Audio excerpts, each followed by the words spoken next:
ආණ්ඩුව භූමිය ජනගහනීය ස්වාධිපත්‍යය මේ තමයි රාජ්‍යයක මූලික ලක්ෂණ 4 බවට පත්වන්නේ. මේ ලක්ෂණ 4ත් එක්ක ගොඩනැගෙන රාජ්‍ය, ඒ මූලික ලක්ෂණත් එක්ක ගොඩනැගෙන රාජ්‍යයෙන් රාජ්‍යයට නාමය වෙනස් වුණාට ඒ සෑම රටකටම පොදු වෙච්ච නීතිමාලාවක්, නීති පද්ධතියක් තිබෙනවා. අපේ වහරේ තියෙන කියමනක් තිබෙනවා නීතිය නිසියාකාරයෙන් ක්‍රියාත්මක වන තැන්වල ඒ විතරක් නෙවෙයි නීතිය ලෝකයේ පුරාම ක්‍රියාත්මක වන ක්‍රමවේද පිළිබඳව අප දැනුවත්භාවයක් නොතිබුණත් සමහර විට අප ජීවත් වෙන රටේ නීතිය නොදැන සිටීම නීතියෙන් ගැලවීමට කාරණාවක් නොවේ කියා.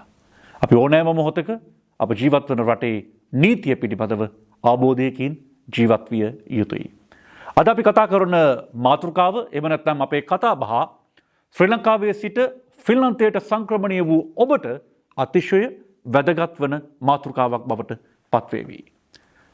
ආණ්ඩුව භූමිය ජනගහනීය ස්වාධිපත්‍යය මත ගොඩනැගෙන රාජ්‍යයක නීතිය ක්‍රියාත්මක වීම තුළ ඔබ පැමිණ සිටින්නේ ෆින්ලන්තයේ නීති පද්ධතිය ක්‍රියාත්මක වන්නේ කොහොමද? ඒට මේ රටට සංක්‍රමණය වූ ශ්‍රී ලාංකිකයෙක් වශයෙන් ඔබට උපදේශනයක්, ඔබට සේවාවක් ලබා ගත හැකි ආයතනයක්, පුද්ගලෙක් එක්කයි අද අපි කතා කරන්නේ. අප සමගින් සාකච්ඡාවට එකතු වෙනවා නීතිඥ භද්‍රක මනමේන්ද්‍ර මහත්මයා. ආයුබෝවන් භද්‍රක. ආයුබෝවන්. මම කතා බහ ආරම්භයට කලින් අපේ ප්‍රේක්ෂක පිරිසට දැනගන්න මම කැමතියි කවුද භද්‍රක කියන්නේ? මම කොළඹ රාජකීය විද්‍යාලයේ තමයි මගේ මූලික අධ්‍යාපනය හදාරන්නේ. ඊට පස්සේ මම කොළඹ විශ්වවිද්‍යාලයේ මගේ ශාස්ත්‍ර වේදී උපාධිය ලබා ගන්නවා. ඒ වගේම ශ්‍රී ලංකා විවෘත විශ්වවිද්‍යාලයෙන් මගේ නීති වේදී උපාධිය ලබා ගන්නවා. ඉන් අනතුරුව ශ්‍රී ලංකා නීති විද්‍යාලයෙන් අවසාන වසර උපාධිය සමත් වෙලා මම නීතිඥවරයෙකු දෙද්දී උරුම දෙනවා. ඉන් අනතුරුව මම අන්තර්ජාතික ව්‍යාපාර නීතිය සම්බන්ධයෙන් පශ්චාත් උපාධිය හදාරනවා. සහ ඒ වගේම පශ්චාත් උපාධි ඩිප්ලෝමාවක් හදාරනවා වාණිජ්‍ය බේරුම්කරණය සම්බන්ධයෙන්. සහ තවත් විවිධාකාර වූ පශ්චාත් ඩිප්ලෝමා කිහිපයක් හදාරා තිබෙනවා. ඉන් අනතුරුව මම ඒ නීතිඥයෙක් වුණාට පස්සේ වසර 7ක කාලයක් දැන් මේ වෙනකොට ඒ වසර 7ක කාලය තුර මම ලෙක්ස් මනේ කියන නීතිඥ සමාගමත් සමග සම්බන්ධ වෙලා අද වෙනකොට මම මෙම නීතිඥ සමාගමේ පරිපාලන අධ්‍යක්ෂකවරයා විදියට කටයුතු කරනවා. නීතිඥයෙක් වෙන්න නීතිච්ච ගමන් මාර්ගයට යන්න අර නිකන් භද්‍රේ කතාව ඇහුවාම මට හිතෙන්නේ නිකන් අර අපේ කියවෙන සින්දුවක් තියෙනවා ලොකු වුණාම වෙන්නේ කවුද කියලා. ඔයාට ඇයි නීතිය පැත්තට යන්න මොකද්ද බලපෑව කාරණේ නීතිඥයෙක් වෙනවා කියන තැනට යන්න? මගේ පියත් නීතිඥවරයෙක්. එතුමාට තමයි මේ නීතිඥ සමාගමේ හිමිකාරීත්වයේ තියෙන්නේ ලෙක්ස් මනේ කියන නීතිඥ සමාගම. මෙම නීතිඥ සමාගම වසර 17ක කාලයක් පුරාවට ක්‍රියාත්මක නීතිඥ සමාගමක්. මෙහි ආරම්භය තියෙන්නේ ශ්‍රී ලංකාවේ. නමුත් මේ වෙනකොට අපි එක්සත් අරාබිය මිහිරාජ්‍ය, සිංගප්පූරුව, ඒ වගේම ඉතාලිය, ස්වීඩනය සහ දැන්ට වසර 1මාරක කාලයක් පුරාවට ෆින්ලන්ත රාජ්‍ය තුලත් ක්‍රියාත්මක වෙමින් පවතිනවා. ලෙක්ස් මනේ ආරම්භ වෙන්නේ කොහොමද භද්‍රක? ලෙක්ස් මනේ මගේ පියා මං කිව්වා වගේම නීතිඥවරයෙක් වෙලා දැන් වසර ගණනාවක් වෙනවා. ඔහුගේ සංකල්පයක් අනුව තමයි වසර 17කට කලින් මේ නීතිඥ සමාගම ලංකාව තුළ ඉතාමත් කුඩාවට ආරම්භ වෙන සමාගමක්. නමුත් මෙම නීතිඥ සමාගම වැඩිපුරම සම්බන්ධ වෙන්නේ අන්තර්ජාතික වෙළඳාම හා සම්බන්ධ වෙන කාරණාවත් එක්ක සහ අන්තර්ජාතික නීතිය සහ ව්‍යාපාර පුළුල් කිරීමේ ක්‍රියාවලිය ඇතුලේ ඒ බේස් එක ඇතුලේ අපි කටයුතු කරනවා. ඒ අනුව තමයි මේ නීතිඥ සමාගම ශීඝ්‍රයෙන් වර්ධනය වෙන්න පටන් ගන්නේ වෙනත් රාජ්‍යයන් එක්ක. දැන් ෆින්ලන්තයට ඇවිල්ලා ඉන්න ශ්‍රී ලාංකිකයෙක්ට ඔබෙන් ලැබෙන සේවය මොකක්ද? මොකක්ද මේ ෆින්ලන්තය ආරම්භ කරන්න යන කටයුත්ත? ඔව් අපි මං කිව්වා වගේම කලින් අපි වසර 1මාරක කාලයක් පුරාවට දැනටත් අපි ෆින්ලන්තය තුළ ලෙක්ස් මනේ කියන නීතිඥ සමාගම ක්‍රියාත්මක වුණා. නමුත් අපි වැඩි වශයෙන් අපේ අවධානය යොමු කරේ නීතිඥ සමාගමක් විදියට වෙළඳාම සම්බන්ධයෙන්, අන්තර්ජාතික වෙළඳාම සහ දේශීය වෙළඳාම සම්බන්ධයෙන්, ව්‍යාපාර සම්බන්ධයෙන්, ව්‍යාපාර නීතිය සහ වෙළඳ කටයුතු සම්බන්ධයෙන්. නමුත් අපි දැන් තීරණයකට ඇවිල්ලා තියෙනවා නීතිඥ සමාගමක් විදියට අපේ සේවාවන් පුළුල් කරලා අපේ ඉන්න ශ්‍රී ලාංකික ජනතාවට ෆින්ලන්තය තුළ ජීවත් වෙන අනිකුත් සේවාවන් සැපයීම සම්බන්ධයෙන් ක්‍රියාත්මක විය යුතුයි කියලා. අනිකුත් සේවාවන් කියවම භද්‍රක කෙනෙකුට ඇති වෙන්න පුළුවන් Taman ඉන්න ජීවත් වෙන ස්ථානීය ගැටලුවක්, එහෙම නැත්නම් Tamanගේ වීසා එක සම්බන්ධ ගැටලුවක්. අපි පොඩි निराකරණයක් කරමු. කොයි අංශවලටද ඔබේ ෆින්ලන්තයේ ක්‍රියාත්මක මේ ලෙක්ස් මනේ ෆින්ලන්ත ශාඛාවේ මං හරිනේ? ලෙක්ස් මනි ෆින්ලන්ත ශාඛාවෙන් එහෙම නැත්නම් මේ ෆින්ලන්තයේ තියෙන ඔබේ ලෝ ෆර්ම් එකකින් මොන වගේ විෂයන් සඳහාද නීතිඥ සහාය ලැබෙන්නේ? අපි මුලින්ම බේරගන්න ඕනේ ෆින්ලන්තයේ තුල ශ්‍රී ලාංකිකයෙක් ජීවත් වුණත් ඔහු අපි හිතන ෆින්ලන්ත රාජ්‍ය තුල ජීවත් වුණාට ෆින්ලන්තයේ නීතියටම පමණක් යටත් වෙන කට්ටියක් නෙමෙයි. මොකද ඔහු පළමු වශයෙන් ශ්‍රී ලාංකීය පුරවැසියෙක්. එතකොට ශ්‍රී ලාංකීය නීතියටත් ෆින්ලන්තයේ ජීවත් වෙන නිසා ෆින්ලන්තයේ නීතියටත් මේ කියන්නේ දෙකොට්ටාසේ නීති දෙවර්ගයේම ඇතුලේ ඒගොල්ලෝ යටත් විය යුතුයි. නීතිය දැන සිටීම කියන කාරණේදී ඒක මූලික වශයෙන් දැනගන්න ඕනේ. තමන් ෆින්ලන්තෙන් ලංකාවෙන් ෆින්ලන්තයට ආවා කියලා ලංකාව ඇතහැරලා ඉන්න බෑ. අපි හිතමු අපි උදාහරණයක් ගමු මේ වීසා ගැටලු සම්බන්ධයෙන්. මේකේ අවස්ථා දෙකක් තියෙනවා. එකක් ශ්‍රී ලංකාවේ සිට ෆින්ලන්තයට එන්න බලාගෙන ඉන්න කණ්ඩායම් සහ ෆින්ලන්තයේ දැනට ජීවත් වෙන කණ්ඩායම් කියන කොට්ටාස දෙක. මේ දෙකේදීම අපි හිතමු වීසාවක් රිජෙක්ට් වීමක්. ඒක ලැබෙන්නේ නැතුව සිටින අවස්ථාවකදී අපි ලේඛන ඉදිරිපත් කරලා තියෙන ශ්‍රී ලංකාවේ නීතියට අනුව ශ්‍රී ලංකාවේ ලේඛන. හැබැයි වීසාව රිජෙක්ට් වෙන්නේ ෆින්ලන්තයේ තියෙන නීති පද්ධතිය ඇතුලේ. එතකොට මේ නීති දෙකම සම්බන්ධයෙන් දැනුවත්භාවය සහ ඒ තිබිය යුතු පරිණතභාවය තිබිය යුතුයි මේ කටයුත්ත සිද්ධ කිරීම සඳහා. අපි හිතමු විවාහයක් ගත්තොත්. දැන් ශ්‍රී ලංකාව තුල විවාහ වූ දෙදෙනෙක් ෆින්ලන්තය තුල ජීවත් වෙනවා වෙන්න පුළුවන්. ඒ දෙදෙනාට අපි දන්නවා යම්කිසි අවස්ථාවකදී දෙදෙනාට වෙන වෙන්න අවශ්‍යයි. නමුත් විවාහ වෙලා තියෙන්නේ ශ්‍රී ලංකීය නීතිය ඇතුලේ. නමුත් ජීවත් වෙන්නේ ෆින්ලන්තික රටේ. එතකොට මේක කොහොමද විසඳගන්නේ කියන කාරණාව. දරුවන් සම්බන්ධ ගැටලුවකදී දරුවෝ ඉපදිලා තියෙන්නේ ලංකාවේ ශ්‍රී ලාංකීය පුරවැසියෝ. නමුත් ජීවත් වෙන්නේ ෆින්ලන්තය ඇතුලේ. එතකොට මේ නීති දෙක ඇතුලේම මේ කොට්ටාසය යටත් වෙනවා සහ මේ ගැටලුව ෆින්ලන්තයේ අධිකරණයේදී හෝ ශ්‍රී ලංකාවේ අධිකරණයේදී බේරා ගැනීමේදී මේ නීති පද්ධති දෙකම සම්බන්ධයෙන් දැනුවත්භාවය සහ ඒ පරිණතභාවය තිබිය යුතුයි. ෆින්ලන්තයේ අධිකරණ තුල ක්‍රියාත්මක වෙන්නේ ෆින්ලන්ත භාෂාව බද්‍රක. ඔබ බොහොම චතුර ලෙස සිංහල භාෂාව කතා කරනවා. ඔබ සමගින් ඉන්න නීතිඥයින් කවුද? ඒ අය ෆින්ලන්ත භාෂාවෙන් කතා කළ යුතුයි. කොහොමද ඒ ගැටලුවට ඔබේ ලබා දෙන පිළිතුර? මම මුලින්ම කිව්වාගේ අපි ලෙක්ස් මනේ නීතිඥ සමාගම ෆින්ලන්තයේ තුලට ඇවිල්ලා දැනට වසර එකහමාරක කාලයක් පුරාවට අපි අන්තර්ජාතික වෙළඳාම හා බැඳිච්ච දේශීය වෙළඳාමත් එක්ක කටයුතු කරමින් සිටියා.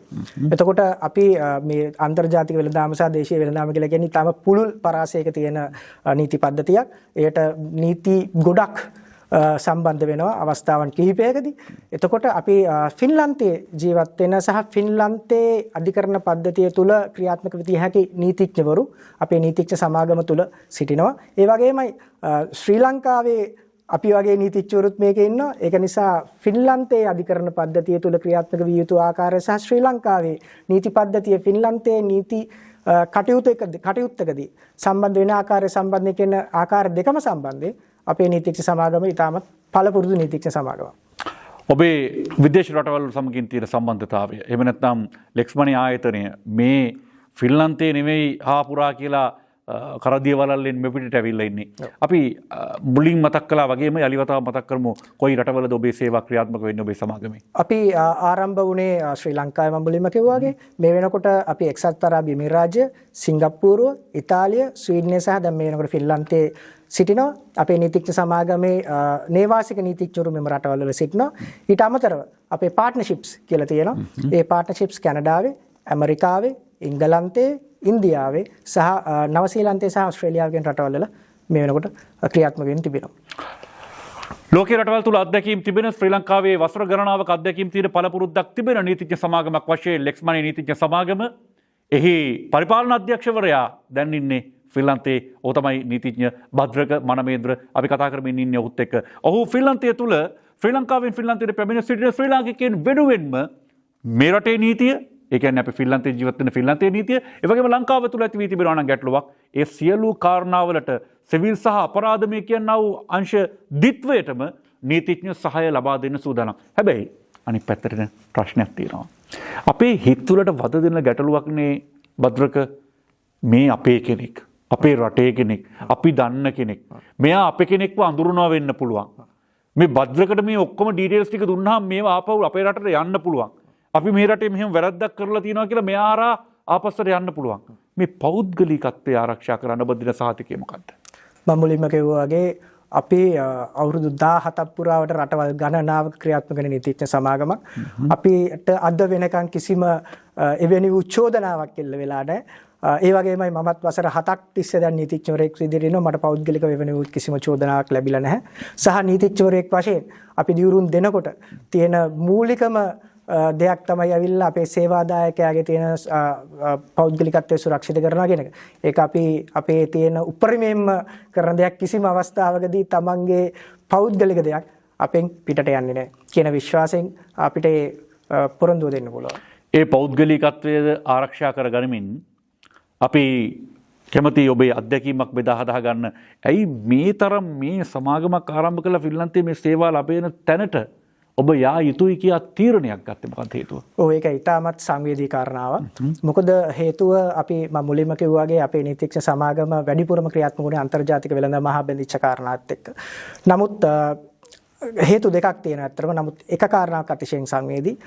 දැනට මාස කිහිපයකට කලින් ලංකාවේ සිටින කාන්තාවක් මට දුරකථන අපදුමක් ලබා දුන්නා. ඇයගේ සහ ඇයගේ පවුලේ සියලු දෙනාගේම වීසාව ප්‍රතික්ෂේප වීමක් සම්බන්ධයෙන්. එතකොට මම කිව්වා හරි මගේ ලංකාවේ ඉන්න නීතිඥවරු හමු වෙන්න හෙට දවසේ ගිහිල්ලා හම්බ වෙන්න කිව්වහම මට කිව්වා නීතිඥ මහත්මයා මම තාම මගේ මහත්තයාට මේ වීසාව රිජෙක්ට් වීම සම්බන්ධයෙන් මම දැනුවත් කරේ නැහැ. මම හවසට මගේ මහත්තයා ගෙදර එනවා. මම එතකොට ඒක කියන්නම් කියලා මට ඊට පස්සේ දවසේ මට ලංකාවෙන් මගේ නීතිඥවරු දැනුවත් කරා. ඒ ළමයට ලබා දීලා තිබ්බ වෙලාවේදී ඇවිල්ලා අපි හමු වුණේ නැහැ කියලා. නමුත් මට පසුව දැනගන්න ලැබෙනවා ඒ කාන්තාව තමන්ගේ ස්වාමි පුරුෂයා ගෙදර ආවට පස්සේ ඒ වීසාව රිජෙක්ට් වීම සම්බන්ධයෙන් දැනුවත් කරාට පස්සේ හෘදයාබාධයකින් මිය යනවා කියලා. ඒ කාරණාව අතිශයින් සංවේදී වෙනවා අපිට නීතිඥ සමාගමක් විදිහට වහාම අපි අපේ සේවාවන් පුළුල් කළ යුතුයි කියන තැනට එන්න හේතුව ෆින්ලන්තයේ ජීවත් වුණත් ලංකාවේ ජීවත් වුණත් මේ ඉන්නේ අපේම පුරවැසියන්. ඒගොල්ලෝගේ බදු මුදලින් අපි ඉගෙනගෙන තියෙන අපිට වගකීමක් තියෙනවා මේ ජනතාව වෙනුවෙන් පෙනී සිටින්න සහ හරි පාර පෙන්වන්න කියන එක. සහ දෙවෙනි කාරණාව තමයි අපි නිරීක්ෂණය කරා පහුගිය මාස 5ක විතර කාලය පුරාවට විශේෂයෙන්ම සෝෂල් මීඩියා වල සහ වෙනත් ඒහා බැඳිච්ච තන්වල මිස් ඉන්ෆර්මේෂන් වැරදි තොරතුරු අතිශයින් බහුල වශයෙන් හුවමාරු වෙනවා. සහ ඒ මිස් ඉන්ෆර්මේෂන් නිසා මිනිස්සු අතිශයින් අමාරුවට වැටෙනවා. ඒක නිසා අපිට ඒ කියන්නේ ඒ හැවිල්ලා නිසි ආකාරයේ ගයිඩන්ස් එකක් නැති නිසා මඟ පෙන්වීමක් නැති නිසා ඒක නිසා අපිට සිද්ධ වෙනවා අපි තීරණයකට ආවා මේක බලාගෙන ඉන්න තවත් අමාරුයි. ඒක නිසා අපේ ජනතාව අතරමං වෙන්න දෙන්න හොඳ නැහැ කියන කාරණාව. අපි මේ කතාව කරන්නේ භද්‍රක හෙල්සින්කි ඉඳලා. හැබැයි ශ්‍රී ලාංකිකව ජීවත් වෙන්නේ හෙල්සින්කි විතරක් නෙමෙයි ෆින්ලන්තය. තම්පරේ, තුර්කුව, යවස්කුලා, කයානි, කෝපියෝ, ඕලු මේ ෆින්ලන්තේ පුරා ශ්‍රී ලාංකික විහිදී විසිරලා ඉන්නවා. ඒ හැම අස්සක් මුල්ලකටම නීතිඥ සේවය ලබා දෙන්න තරම් ඔබේ ආයතනය පවර්ෆුල්ද? අපිට ෆින්ලන්තේ උතුරු කෙළවරේ ඉඳලා කතා කරත් දකුණු කෙළවරේ ඉඳලා කතා කරත් නැගෙනහිර කෙළවරද බටහිර කෙළවරද නැහැ. ශ්‍රී ලාංකිකයෙක් නම් අපි ඔහු වෙනුවෙන් පෙනී සිටීමේ වගකීම අරගෙන ඔහුගේ සිද්ධ කළ යුතු සියලුම කාරණා වෙනුවෙන් පෙනී සිටින සූදානම්. අපි කතා කරේ නීතිඥ භද්‍රක මනමේන්ද්‍ර සමගින් ලෙක්ස්මනේ. ඔහුගේ පියා ආරම්භ කරන ලද නීතිඥ සමාගම ලංකාවෙන් ආරම්භ වෙලා අද ලෝකයේ පුරාම ව්‍යාප්ත වී තිබෙන ආයතනයක්. ඒ ලෝකයේ විවිධ රටවල සිටින ශ්‍රී ලාංකිකයන්ට වගේම ඒ රටවල ජීවත් වන ඒ ජාතිකයින්ගේත් සිවිල් සහ අපරාධමය කාරණා විශේෂයෙන්ම වෙළඳ සහ වාණිජ ක්ෂේත්‍රයට අදාළ නීති කටයුතු කරමින් ආරම්භ කරන ලද මේ නීතිඥ සමාගම අද වන විට තවත් ඉහළ තලයකට ගමන් කර තිබෙනවා. ෆින්ලන්තයේ වෙසෙන ශ්‍රී ලාංකික ඔබට ඕනෑම ආකාරයක ගැටලුවක් පවතී නම් කතා කරන්න ලෙක්ස්මනේ. ඔබ වෙනුවෙන් එහි පරිපාලන අධ්‍යක්ෂ නීතිඥ භද්‍රක මනමේන්ද්‍ර මහත්මයා ෆින්ලන්තයේ ඒ කටයුතු ආරම්භ කර තිබෙනවා. නීති සහාය ඔබට මෙතිරයේ දිස්වන දුරකථන අංක වලට ඇමතීමෙන් ඔහුව සම්බන්ධ කර ගැනීමේ හැකියාව පවතිනවා. එබනම් අපි තවත් සතියක මේ විදිහටම නීතියට අදාළ ඔබට වැදගත් වන සාකච්ඡාවක් සමගින් එක්වන්නට බලාපොරොත්තු වෙනවා. ස්තුතියි නීතිඥ භද්‍රක මනමේන්ද්‍ර මහත්මයා අද අප සමගින් මේ සාකච්ඡාවට එකතු වුණාට. ආයුබෝවන්.